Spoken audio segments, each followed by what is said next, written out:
Welcome again to the S.E.M podcast. Zach and Jack are here again today, and today we're joined by our friend David Richards. David, how are you, my friend?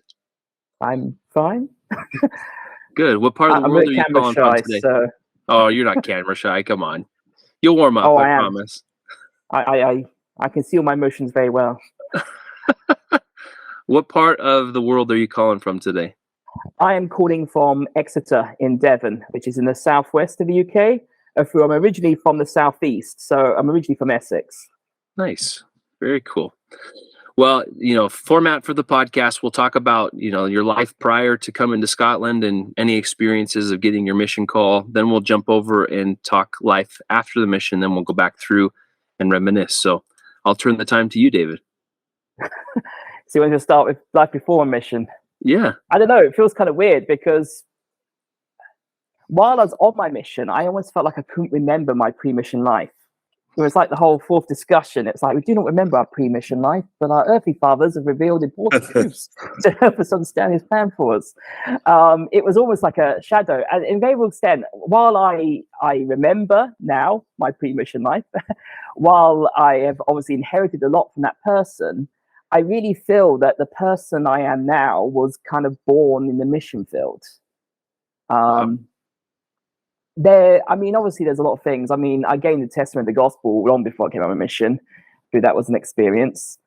And I had a deep desire to serve a mission for several years before I managed to actually get to go.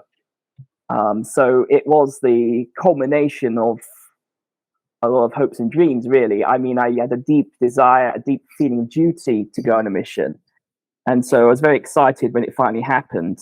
I was at the time a little bit, that is the wrong word.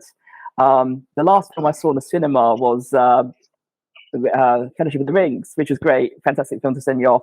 But I went into NTC 2 days before Attack of the Clones came out. And at the time I thought, oh, that's not fair. I didn't realize it was a blessing in disguise and God was sparing me.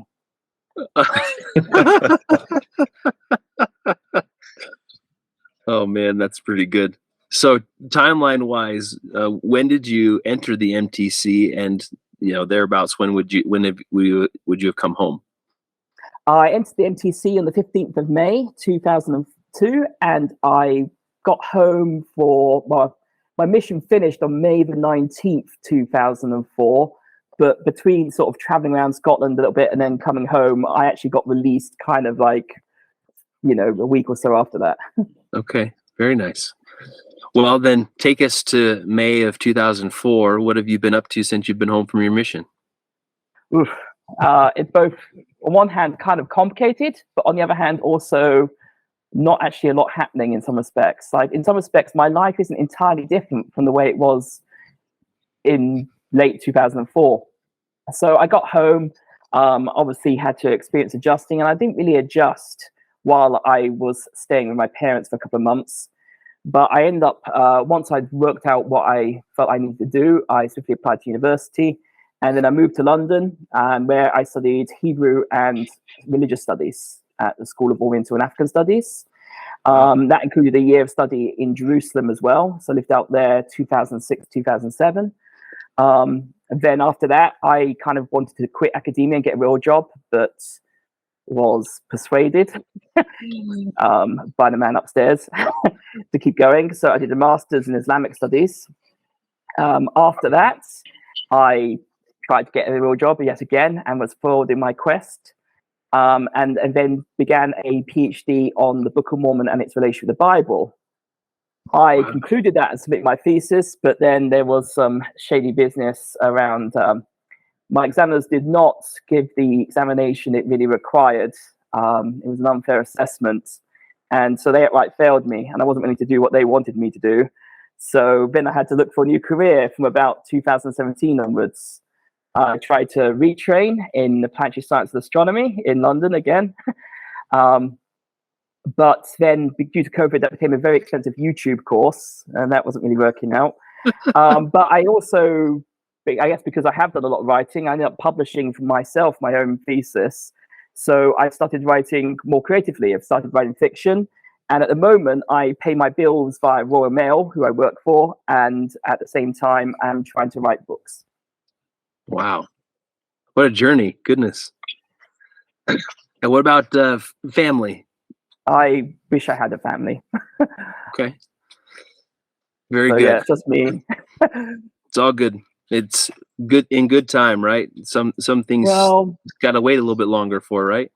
yeah, I'm sure some people will be telling me that when I'm 80 and sort of like.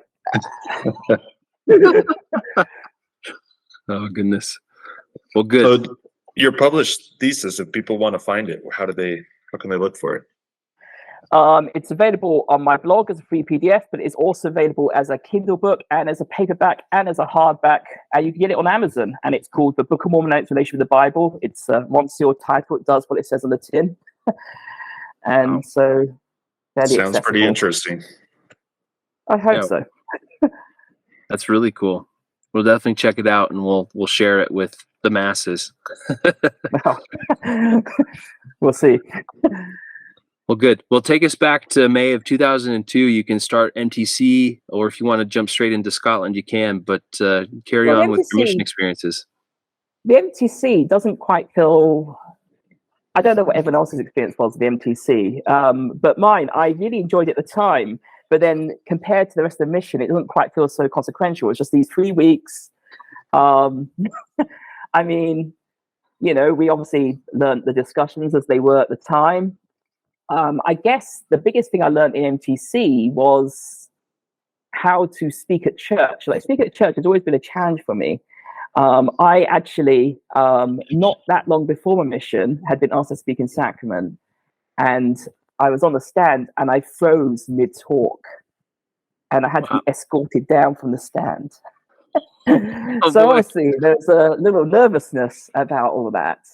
And I guess what I really learned at the MTC was to really put a lot of trust in that promise. It's given several times in the scriptures, but section 84, verse 85 is the clearest version of it, where it's like, take no thought beforehand the words which you shall say, but treasure up in mind continually the word of life, and it shall be given you in that hour, that portion that is meted unto every man.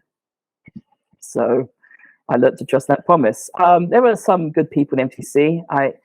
There were a lot of us going to Scotland from that group. There were about 15 of us. And I think the next largest group was going to Ireland, and they were all the crazy missionaries. We had all the good ones. And yeah, no, it was a fun time. I guess it was the first time I really managed to blossom a bit. And then we were off in Scotland, and we arrived at the missionary home where President Wilkinson was mission president at the time. And I kind of got to experience kind of 50-50 of both of those mission presidents. So President Wilkinson for the first half of the mission, and then President Reams for the second half. Yeah, that's cool. Awesome. Well, take us to the mission. Go ahead. I was going to ask who was in your group in the MTC. Oof. There's 15 of us, so I don't remember all of them. Oh wow, it's a big group. Yeah. Trevor Watkins was one of them, was it? Watkins, is that the right name? Watson, that's it. Trevor Watson. Sorry. Yeah. Crash. Other Crash was. Yeah, there was a good bunch, like a few. I could see them in the faces, and I can remember speaking with them, but I can't always remember the names. I'll give you the list that I have. Excellent. Sarah Haggard, Kent Carish, Toby Gibbs, Trent Olson, Danny Cooper, Clark Davis. Oh, Danny was awesome. Ryan Dunn, Charles Fife, Caleb Loveless, Michael Summer. You already said Trevor Watson, William Hare, and Zoe Harvey. Yeah, or Zoe, I guess. I don't know if that was a sister Harvey. Yeah, that's Sister Harvey. Well, she's not Harvey now, but I served around at least a few of those. So I served around Elder Loveless and Elder Fife in there, and good times with them. That's awesome. Well, tell us about your first experience at the mission home and learning where you were going to serve. Well, I imagine my mission home experience wasn't too different from you guys. So we arrived one day, stayed overnight after meeting the mission president, and then we were off, met our trainers the following day. It was quite a powerful experience, though, because I remember President Wilkinson was very strongly influenced by this idea of a second harvest. I don't know if that got mentioned to you guys much when you were serving. And as you spoke about it, I felt the spirit very, very strongly. So when we were sent up to the top of Pratt's Hill to make our mission goals, mine might have been a teensy bit over enthusiastic. There were a couple of zeros involved. I love it. So, and the funny thing is, I can't deny the experience I had, but obviously that's not what happened. It's not so far happened since, and yet I still remember that feeling that it would happen, even if it has not happened as soon as I anticipated, and that we'd have the opportunity to be involved in that. So, I guess we'll have to wait and see. I suspect now that certain other things have to happen first, but that's the thing. Sometimes these impressions, sometimes we can jump the gun a little or misunderstand them at the time, or we need greater time and experience to really understand them. Yeah. My thought on that was more often than not, I was considering myself as part of the harvest, the seed planter, as opposed to actually harvesting, reaping. Thank you, Jack. Oh no, I wouldn't be bringing the combine harvester. I love but it. We'll see.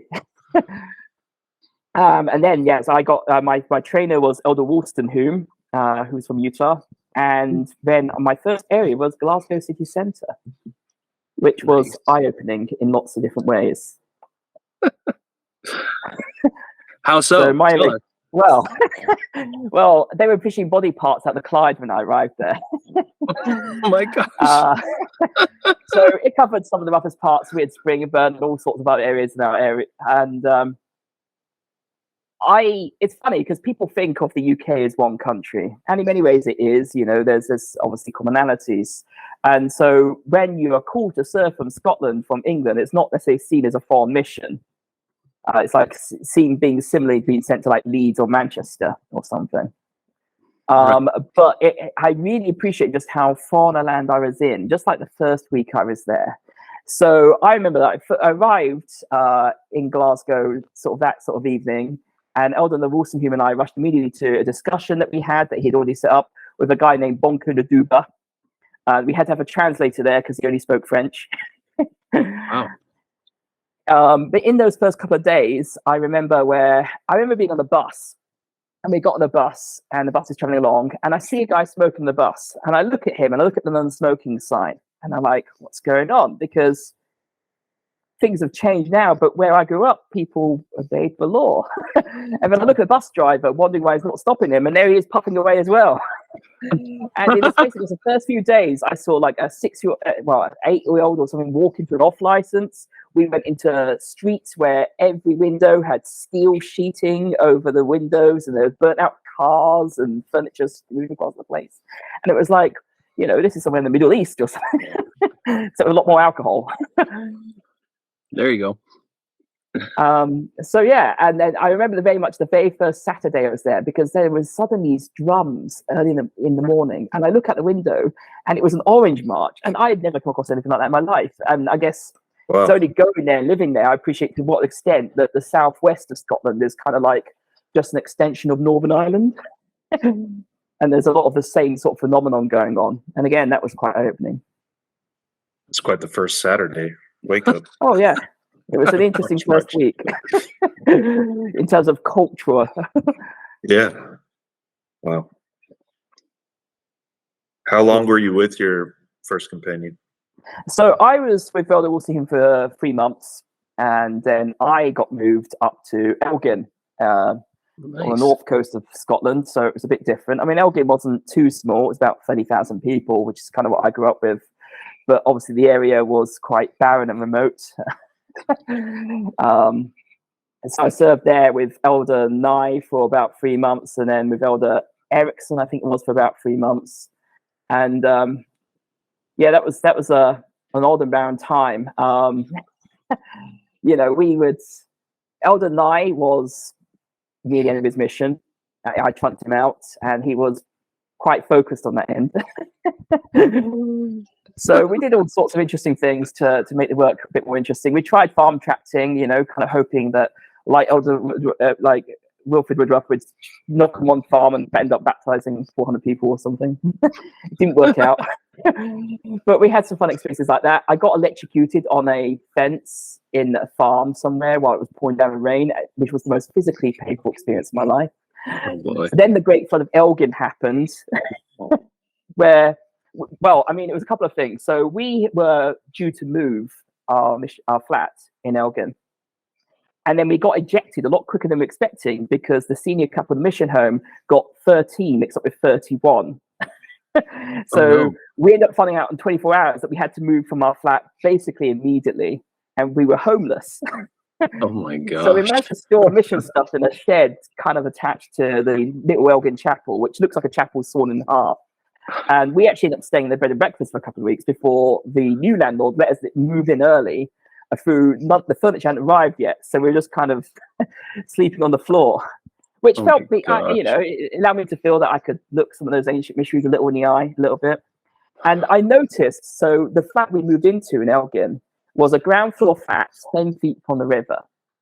And I remember telling Adonai, who was from Iowa, I think it was, I was like, look, when you dedicate the flat, you've got to mention floods.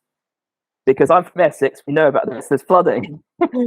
And he did. So we dedicated the flat, he mentioned floods. Lo and behold, the week before he's due to leave, over the weekend, the river burst its banks. What happened is there'd been a lot of rain up in the highlands south of us where it built up, and they released the water from the dams. At the same time, the tides came in because Elgin's not that far away from the coast. So, the water up from Lossiemouth backed up. And because Elgin's kind of in a hollow, when it burst its banks, it flooded the entire town. Oh my gosh. The garden wall of the house opposite us was knocked over. And we saw a fridge freezer going past our window, swept down. But the river sounded like a jet engine. And yet, because the way the bins fell around the back of our house, we were kind of safe in the middle of all that, like this island in the middle of a storm. It's funny because the night before it happened, we could see the river head was creeping up. And the police ended up knocking our door late at night and asked us if we wanted to be evacuated along with everyone else. And Elder Nye was having trouble making his mind up because he was due to leave the day next, like Wednesday. And he was worried that if we evacuated, he wouldn't be able to get back to get his stuff. But if we stayed put, he wouldn't be able to leave. And so I took charge. I was like, we'd be all right. And we were. But the rest of the town wasn't. Wow. That's an incredible experience you had. Oh, it was just all part of the excitement. I bet. That's awesome. Were you able to do some service opportunities from that then? Helping people luck out or whatever? No, it didn't go anywhere. I mean, the only service we really did, which I think was fairly common in the mission at the time, was working in various charity shops, which didn't always feel particularly productive at times because you were, just assisting in the shop really. And they weren't really, I guess the immediate service things were taken over by emergency services. I mean, I did see the RNLI, the lifeboat people kind of going past with a big lorry with these lots of old people perched on the top of a boat. But that was all, we were trapped inside the flat at that time. And you were there how long? I was in Elgin for 6 months.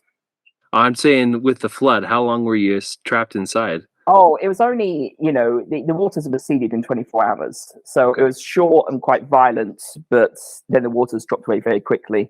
So that didn't last terribly long. So Elder Knight was able to escape as he planned. He prayed hard that week. Well, maybe, yeah. But it's funny because he got this standard joke, because I remember one of ours only just joking about how, Elder Nye and Elder Richards were trapped in a flood and they were praying for God for safety, and the waters kept rising, and they got to the roof and they were praying for God for safety, and the helicopter came along and offered to evacuate them, and and so he talked about, the police and the helicopter and all this bit, and it's like, Elder Richards and Elder Nye drowned. And they get to heaven, oh God, why didn't you come and help us? It's like, well, I sent the police, I sent the I sent the helicopter, why didn't you? But that didn't happen. Oh wow, that's great. I love it. Very good. I served, for 3 months with Elder Erickson, and we worked very, very hard. I think, 1 week, I think we did about 31 hours of tracting. Whoa. But the trouble is I don't know, it's just, we didn't have the greatest success in terms of finding people to teach. Like I remember 1 week we got like 100 callbacks or appointments, and of those 100, only 2 kept. One of them by accident because he forgot we were coming. Oh goodness! But that one person who did keep, he'd end up getting taught, mostly by the missionaries who followed me. But they did get taught, so there was some good came with that. It's funny because it's a small enough town, and we did try working further away as well.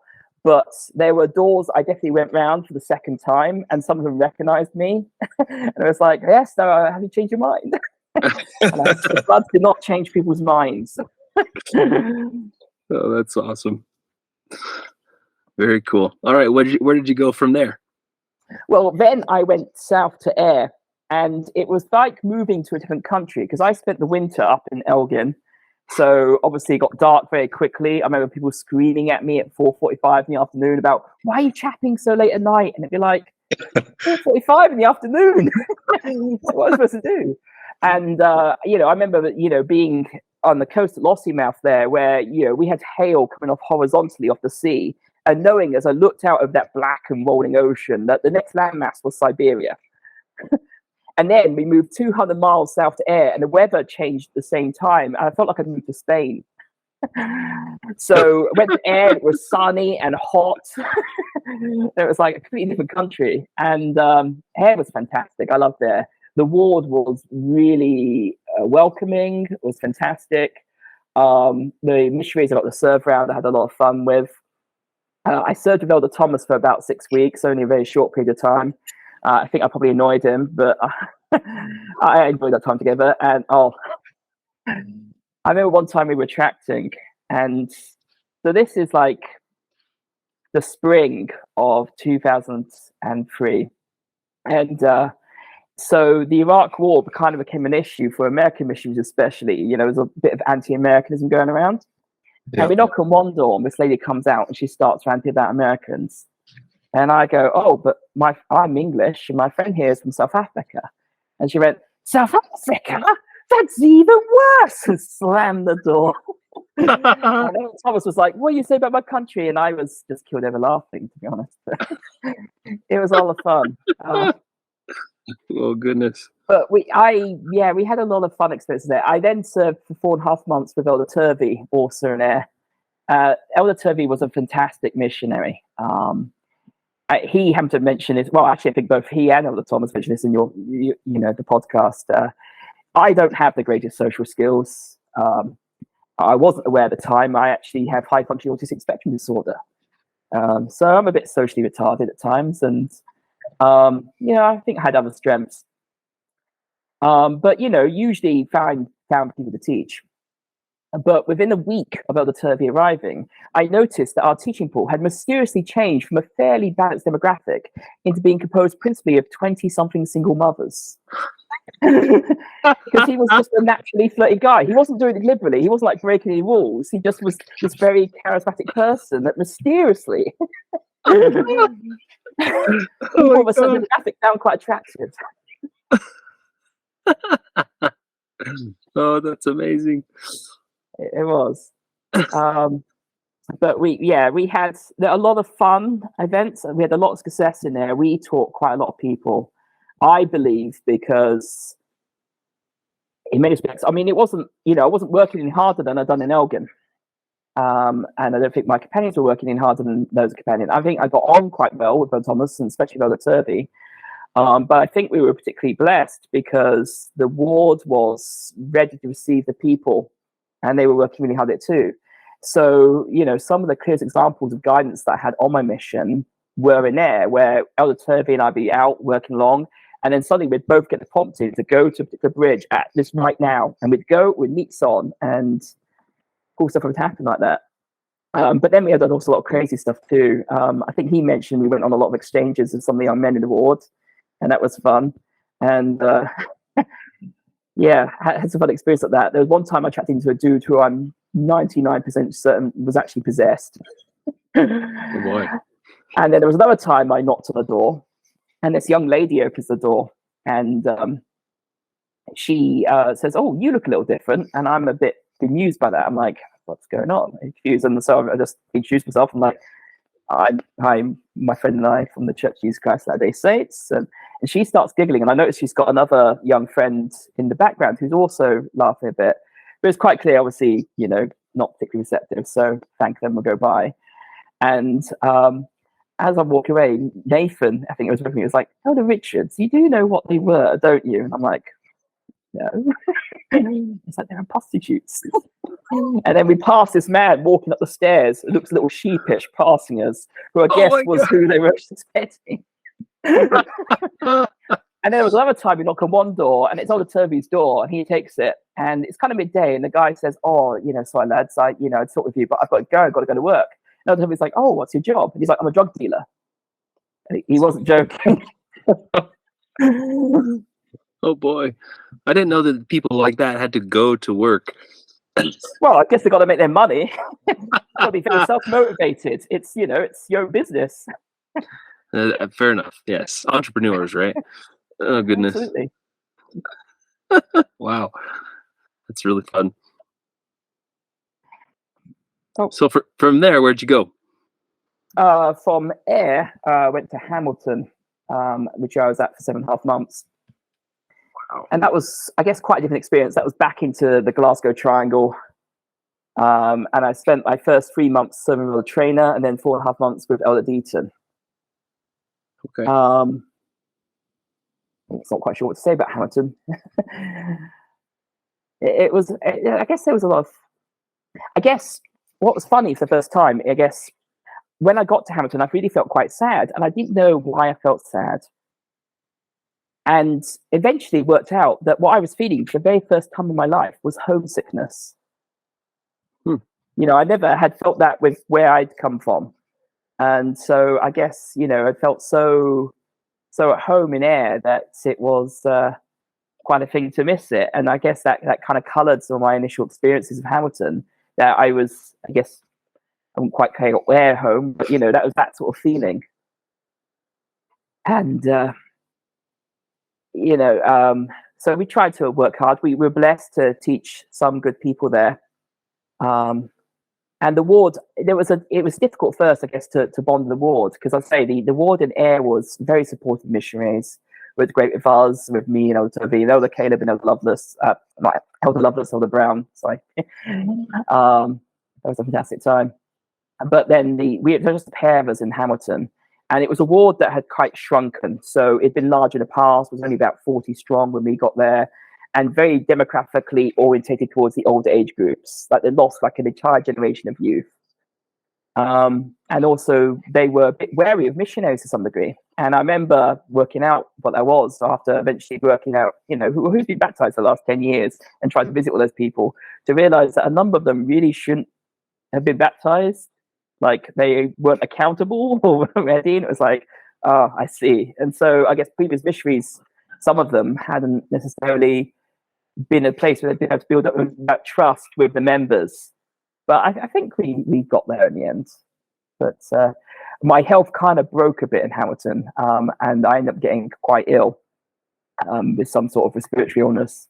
And obviously I'd try and get better and then go out again, and I'd end up getting ill again. And I remember actually the bishop coming around to our house, our flat, to give me a blessing, and telling me I shouldn't go out going around infecting everyone else.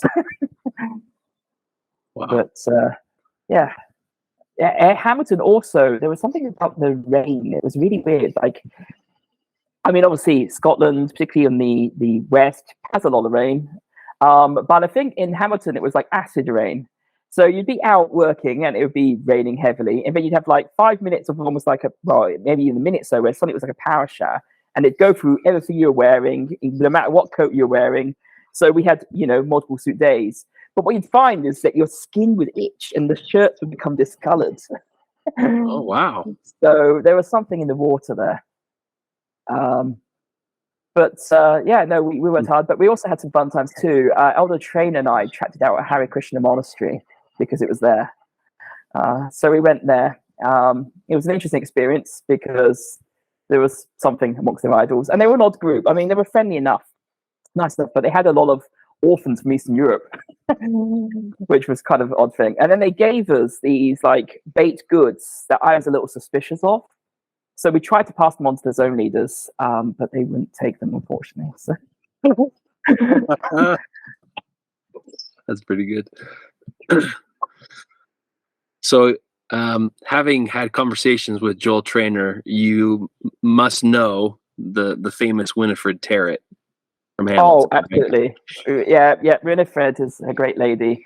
I don't think I've been in recent contact with her. I managed to touch base with her a couple of years back. Obviously, I guess a great blessing for any missionary who passed through Hamilton. She would, on P days, take us and sometimes the missionaries in the other half of the district as well. For a fair amount of time, it was either Britannia or the Pattendon, to places like Stirling Castle, places like that, because she realized from speaking to the missionaries, I mean, she was a very firm Catholic lady. She'd been taught by the missionaries and was happy to be taught, but was quite chasing government. But we had good conversations with her. She lent me a copy of the Catechism of the Catholic Church to read, to which I was. It was an interesting experience for me because I learned for the first time, really, just actually that when it came to things like ordinances, the Catholic Church was a lot closer to our position than I realized. But she would, she would take us to all these places because she felt that, she'd ask missionaries what they experienced of Scotland, and they'd be always like rough estates or places in like Glasgow. And she's like, is this the impression of Scotland we're leaving? And so she was determined to kind of, I guess, educate us about the better parts of Scotland. And I know she did that for a number of years of the missionaries who were passing through. Yeah. I was only in Hamilton for 6 weeks. Otherwise, I probably would have experienced more of that. But just the conversations with Winifred and sharing meals with her was just enough. She's just so wonderful and was so giving and caring for us, almost like a mission mom of sorts. Absolutely. A very Christian lady. Like, even if she's not like formally part of the church, you could see the influence that her own testimony of Christ had upon her. Yeah. And just how, like you say, giving that she was of that, not just for us, but I was aware of how much she did in the community as well, and for people that she knew. Oh, yes, absolutely. Did you know John Ryan Park as well in Hamilton? Was he a member of the church by that point? No, that name does not ring a bell. Okay, sorry, just out of curiosity. It's all right. He's a special one as well. Okay. Well, good. Any other experiences while you're in Hamilton as far as your time with Elder Trainer or Elder Deaton? Trying to think. It was a bit less eventful than we had the opportunity to teach and baptize a lady called Anne, I think it was. And there was nothing particularly exciting about that. She kind of got a rash from quitting coffee. You may have heard the story of the baptism in air that Elder Turvey told you. And so I was a little wary of ever actually doing the physical ordinance. I mean, there was a lot more to that story than he told. So kind of going back a bit, the Katrina's baptism. So Katrina and Maureen, which was her daughter, were both being baptized that day. And this was in air. And lots of things went wrong. So first of all, the boiler broke. It used to work fine right up to the point there was a baptism, and then it'd always break. And so we were frantically trying to fill it, and we tried to supplement it with hot water from our flat, which was across the street, but it still ended up being very shallow and very cold. And Elder Turvey baptized Maureen first, and that seemed to go okay. But I was aware, it'd taken a lot to get Katrina to the water baptism, and I was aware we'd only have one chance of doing this. And so when I baptized her, I really wanted to make sure she went all the way under. and it kind of, I didn't think it'd done it that hard. She was quite a slender lady and quite old. Well, it got worse than that, because then after the service was over, I get approached by the two brothers we had as witnesses. And they suddenly tell me, not at the baptism itself, but after the whole service is over, they weren't sure they agreed that she went all the way under. And it was like, oh. And then I remember being late that night where Bishop McLennan and Nathan and Joel were there, and I was there working with the boiler. And, I honestly felt like, while rationally, obviously some of that couldn't possibly be my fault, I felt that everything to some degree was my fault. That that if I had been more inspired, if I had a place to receive better revelation, we could have avoided so many of these problems. Because it just seemed like, I wasn't sure if the baptism was even valid. I didn't think, Katrina had already expressed the fact that she felt some pain. And also the water was freezing cold. It was unpleasant anyway. The whole mess up of the witnesses, and I remember actually, I guess he replied pretty quickly. So I'm not quite sure how I guess I wrote to him. But I wrote to President Wilkinson and told him he should send me home for the good of the mission. I felt that in some way that I was the cause of this. And then I remember him calling me in reply. And I guess it was my phone. Because it wasn't a prolonged conversation at all, really. He was the one who did all the talking. But all he really did was actually just recite to me John 15:1-8. Which is the allegory of the true vine. I am the vine, ye the branches. Which I guess and things happened as a result of that. I guess reassured me that I wasn't a net detriment to the mission. And so that was a very powerful experience. But I was always wary of actually most of the baptisms I was involved with, I did the confirmations. Katrina was the only one I did the physical ordinance of baptism for on my mission. And I remember a couple of years later when I had the opportunity to, do some things in the temple and was asked to do some baptisms there. The very well fact is I haven't done since. When I do it, I'm always a little bit nervous. There's this youth and you're like, oh, don't want to end up with any cracked ribs again. Oh boy.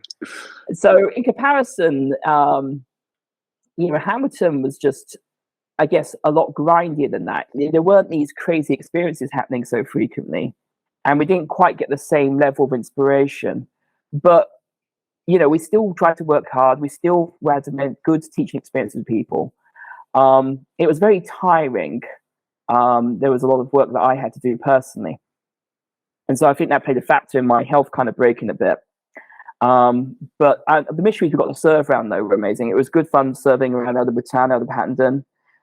Then we had Elder Martinez, who was always good. And I got one of the zone leaders there. In fact, one of them I'd served with in there, we'd both transferred across the same time. So when I called him up, when we had the first report the first evening, it's like, oh, long time no.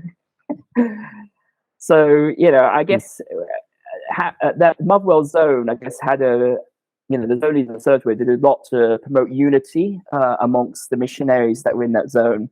And it was interesting because I think it was the first time that I'd been in a zone that wasn't majority American. I think at one point we were majority Commonwealth, or at least majority Commonwealth and European. Wow. So, yeah. That's a rarity. Well, I mean, the funny thing is, my first 3 companions were American, but then I served with a South African, then 3 Englishmen, then another American, but then another Englishman to balance it out. So less than half of my companions were American. That's pretty cool. Yeah. That's pretty cool. Very nice. So after Elder Deaton, did you have additional companions after him, or did you go home? No, that was I did. So that's when I had to reopen Paisley. Oh, wow. Cool. So Elder Trainer had gone to Paisley, and he served with Elder Summer, who you mentioned earlier. And they got attacked by a bunch of Neds and hospitalized. And so Paisley was shut for 3 months. And then I'd been 7.5 months in Hamilton when I kind of get the call to leave. And I'm sent to reopen Paisley. They sent me along like an elder expendable, really. It's like, well, if Elder Richards dies, no one would care too much, not even him. And I was also training for the first time, which was new because the mission demographics were very odd for that stage because, of course, they've been winding down the European missions and sending missionaries elsewhere. So we'd had almost a year, but we didn't really have that many new missionaries. So there was kind of this weird gap in mission ages. So I got there. It was such a funny experience because we weren't even living in Paisley. We were commuting to Paisley from the Johnston flat. Oh, my word. I trained a greenie, Elder Green, just so I could remember, I guess. There you go. That was my group. Yeah, there we go. And at the same time, there were another 2 missionaries who actually did get kind of put in Paisley. So that was Elder Spragg, and I wish I could remember his companion's name. And I remember talking once, just shortly after I arrived. I mean, when we first arrived, we weren't even quite sure how to get to our area because we had a phone given to us that was from Dundee that had like the phone number for the Dundee mission leader. No contact details from anyone in the ward we were actually serving in. We weren't even living in the ward we were serving in. And so there I am. And I remember one time we were talking with both the other missionaries from Paisley and with the two missionaries whose flat we were sharing with, and they were talking about their mission ages. And it was like, you know, obviously Elder Green was like 0 months, one was like 6 weeks, one was 3 months. Elder Spragg, I think, was maybe like 4.5 months. And I think Elder Hager, maybe one. They then asked me my mission age, and I was like, 21 months. Because basically my mission age was greater than all theirs put together. Oh, wow. And so I guess I was like a cranky old man. I remember it was those 6 weeks were very formative in lots of ways. So I really, really wanted to make sure that Elder Green got like, you know, a really good start to his mission, and particularly that he had very, you know, spiritual experiences. So, you know, I was, you know, trying to follow what was actually written in the missionary guide, which I guess a lot of people glossed over and didn't realize how many times it kind of emphasizes things like don't set targets and things like that. You know, goal making should be this very much spiritual process. So I'm trying to get him to really pray and mutually work out what we should do.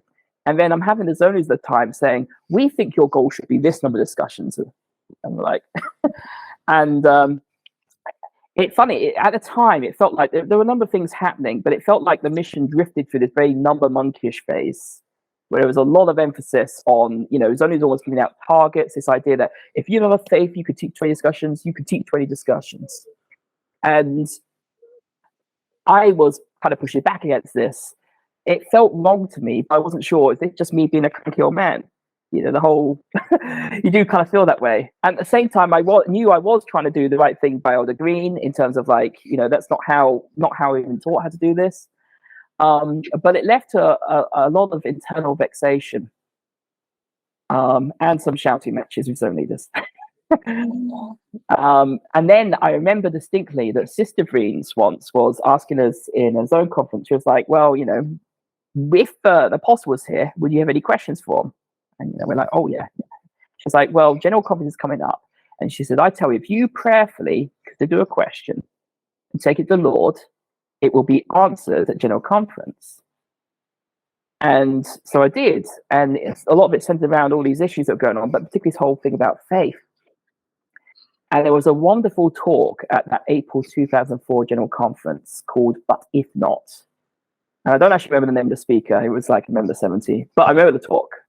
And it was talking about the example of Shadrach, Meshach, and Abednego, about how they were going to cast in the fiery furnace because they weren't going to worship the giant gold blinking statue of Nebuchadnezzar. Obviously, I'm paraphrasing. And they told him that God could save them.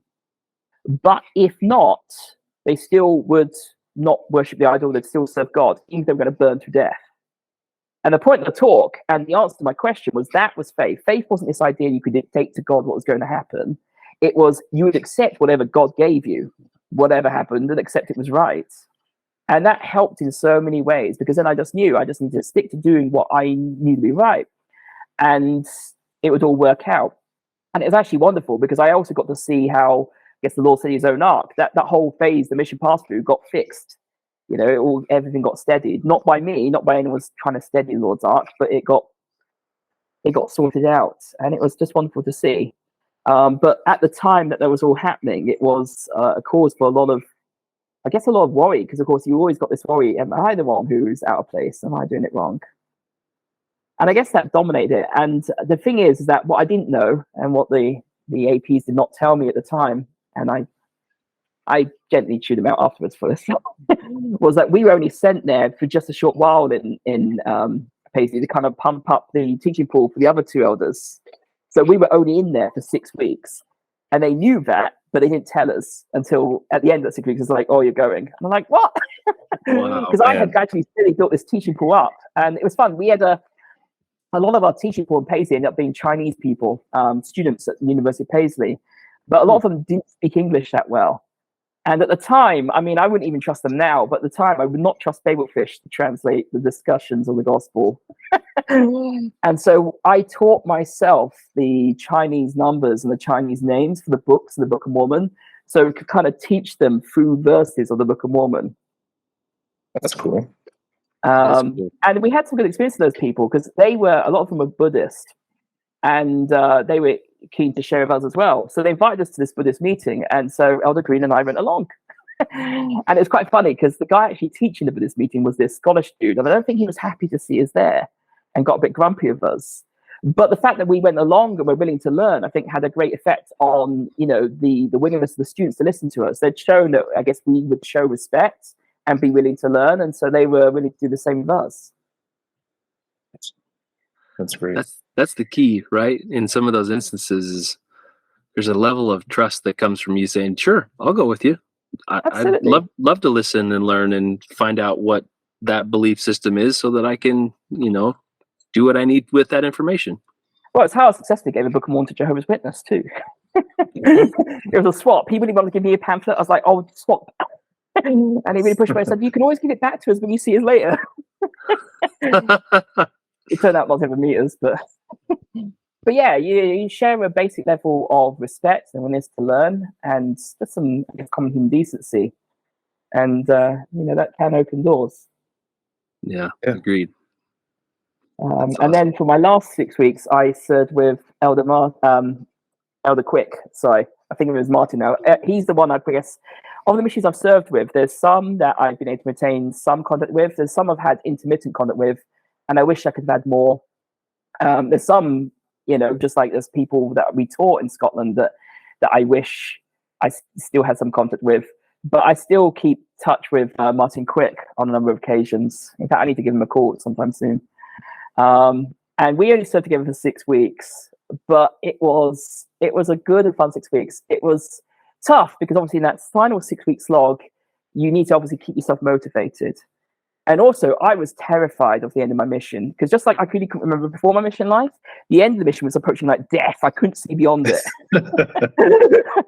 But one thing helped was that Elder Quick was going home 6 weeks after I was and had been in Cumbernauld longer than me. So all the missionaries were teasing him about it, and I slid right under their radar. They were busy teasing him about going home soon, and no one bothered to even ask when I was going.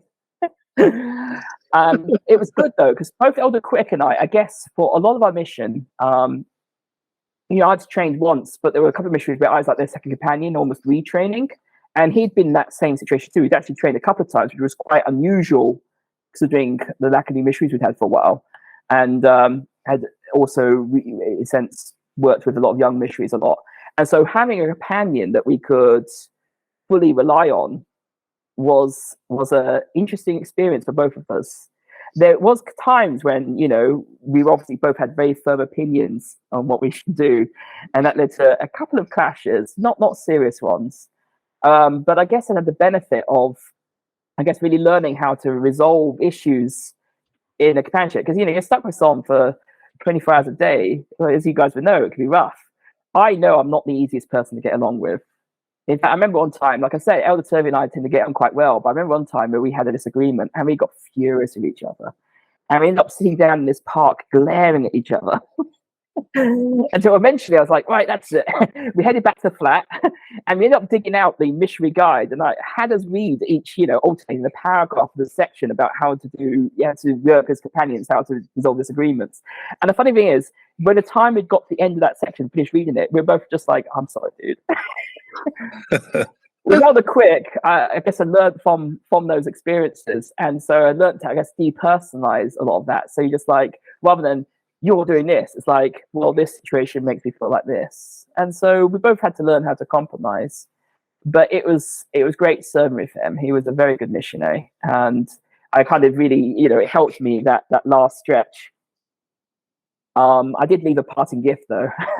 So I had teased him in the last bit, what would happen for his final 6 weeks. And I said that he'd trained for a third time, which he discounted because no one, very few people even train twice, let alone a third time. And then, of course, President Reens calls up. Was any of you President Reens's? Did any of you have President Reens at the end of your mission? Yeah. Do you get feel from him about how your next companion will be like 300 pounds and waiting for you at the airport and all that? So he gave you that spiel, but then he, passed the phone over to Elder Quick, which is an actual environment. And he told Elder Quick he'd be trained for a third time. And he asked Elder Quick what he thought about that. And he was like, I think Elder Richards is a true prophet. But what Elder Quick didn't know was that I had set an alarm in our mobile phone that we shared, setting an alarm for early Wednesday morning when he and his new companion would get woken up about 5 a.m. So when I saw him late in the week traveling around Scotland, it was like, you get. Oh boy, that's pretty good.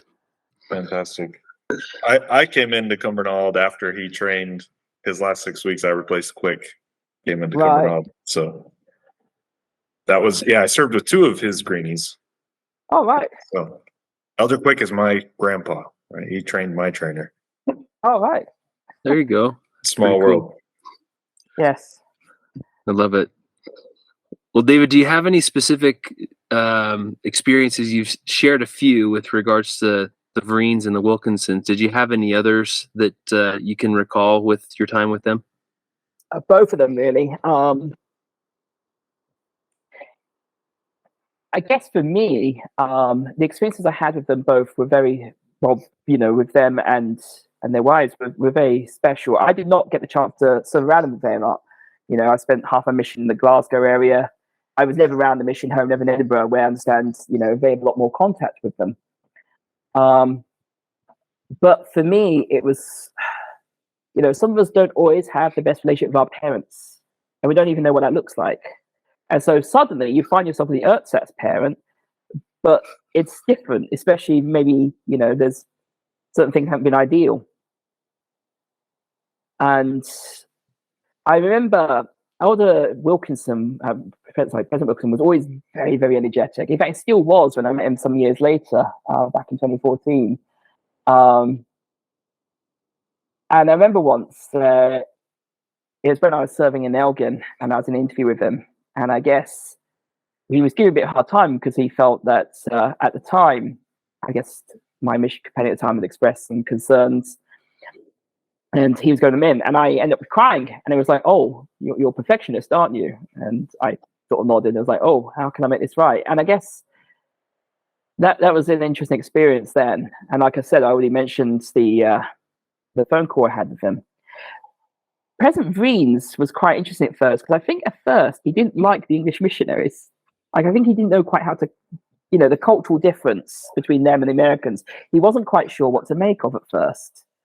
I definitely remember him, I guess, and I've spoken with a couple of the English missionaries I served around, and it felt very similar sort of feeling. He wasn't quite sure what to make of us, but I guess he learned how to cope with us.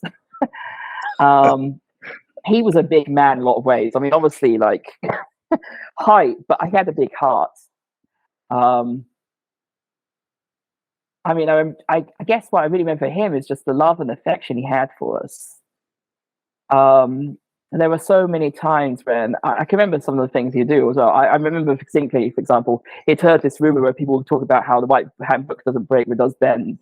And so he fixed one up with a metal bar inside it, not telling anyone, and tried to get a missionary to break it. And I think he asked Elder Sherman, and Elder Sherman snapped it in two. Oh my God. He wasn't meant to do. He was just very strong, I guess. And but he probably quickly was like, "See, the rules don't bend, but they do break."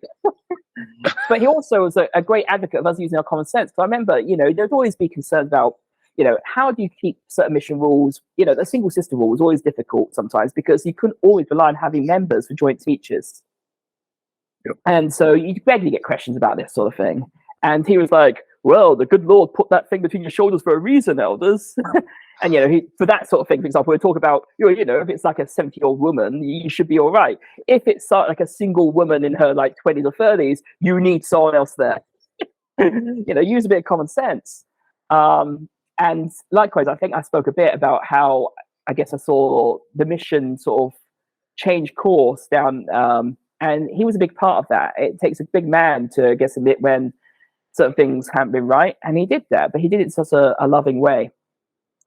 It was funny because, I don't know, I think he just got very accustomed to teasing missionaries as he got more comfortable into the role. And he would tease all sorts of things. And yeah, that's very well said about him. He had a great way of showing his personality as he interacted with us. Yeah, as like Sister Green. Yes, definitely. Did you ever get the pig nose? Oh yes, the pig nose is a core memory for a lot of us missionaries with the A Marines. legend. So good. But you mentioned it very well. Like, he had that sense of humor where he said, "Your next companion is a 300-pound woman with a mustache," or something ridiculous. Blue and you're hair. like, that doesn't make blue hair. That's right. But it was very endearing. He definitely showed his love for us in a great way, as I'm sure President and Sister Wilkinson did as well. Yes, a different way, I guess, but they definitely did. And it was sad to see them go, because of course, I guess there's always an element of fear and change is happening. And so I remember when they were passing, and I guess a lot of us were sad to see them go. And of course, we didn't know President Reens then, so it's sort of unknown quantity. And we actually seemed to have a brief week or two where President Satan briefly took control. So I guess when President Wilkinson left, and before President Reens had really got his feet under the desk, those missionaries who could have acted up did act up. And a couple of other missionaries, it wasn't their fault at all, but had things happen to them. So we had a couple of e-moves happen there and then. So like the zone I was in, it briefly got split into two, sort of, because we had to deal with a whole bunch of issues. It was interesting times. But then you saw how, I guess, President Reens really grew into the role. Yeah, agreed. I was fortunate enough to be there for the last year of his mission. Well, year and a half, and he was incredible by that point in time. So, well, David, we really appreciate you taking some time to chat with us tonight. Is there any other missionaries that you'd like to call out, whether it's your companions or otherwise, that you'd like to see them on the podcast in future episodes? Well, some you already have. So Elder Turvey and Elder Thomas, you've already spoken with. Yeah. I'd say I was listening to Elder Turvey's just a bit earlier. And, some of these I got to serve around, not to say in the same area with, but again, later on a mission. So, I'd meet them at zone conferences. Oh, the trainer, for example, I served with, but then end up serving in the same, he was in a neighboring area when I was in Cumbernauld, so we managed to go an exchange or two. Yeah, I think, I speak for him a lot, so there wouldn't be any much, I guess, I don't think there'd be huge surprises for me, but I think Elder Quick would be good to get in the show. Okay. Yeah, hold of him. I would like to hear what Elder Green's doing. I don't think I had any contact with him after I served with him, and I was only with him for just 6 weeks, so I don't know if he looks that first 6 weeks as a trauma patient or anything, but I hope he's doing well, and it'd be nice to hear that if he is. Yeah, for sure. And there was, I guess, missionaries I served around too. A lot of missionaries you've had on are not necessarily missionaries I served around a whole lot. If you've had Elder Spragg on, who I served around for about 6 weeks, he was, reopening Paisley as well. Elder Batan you've had on. Elder Pattenden would be a great choice. And Elder Martino, if we could find him. Yes, Chris for sure is one that we've been hunting for some time now. Hunting? Is he hard to get hold of? Sometimes, yeah. He's just busy man. He's got a lot of things on his plate. Man. So we'll keep trying. I can assure you too. I have talked with Joel Trainer, and he will be on the podcast in the next few months. He says he's got awesome. busy time at work, but we'll figure out a time here in the near future to have him on as well. But one thing we'd ask of you as well, David, I know you told me in email you're no longer on Facebook, but if you have contact with some of your missionary friends, we love referrals. And so send them to our website, the 51spylaw.com, and then they can go on and fill out a contact sheet, and we can get in touch with them and schedule a time to catch up with them and talk about their mission experience. We'd love that. Yeah, will do. Well, good. Well, David, again, we want to express our love to you as our brother in Scotland. Thank you for being who you are. I know many who are listening will. Thanks for that. Oh, come on! Don't do that to yourself. Many of those that are listening are looking forward to hearing your words, and so thank you again for taking time. And we'll be in touch again very soon. Okay. Well, thank you, and good luck with all of it. And I look forward to seeing more episodes. Absolutely. All right, mate. Cheerio. Have a good rest of your night. Cheerio. All right. Bye. Take care. Bye.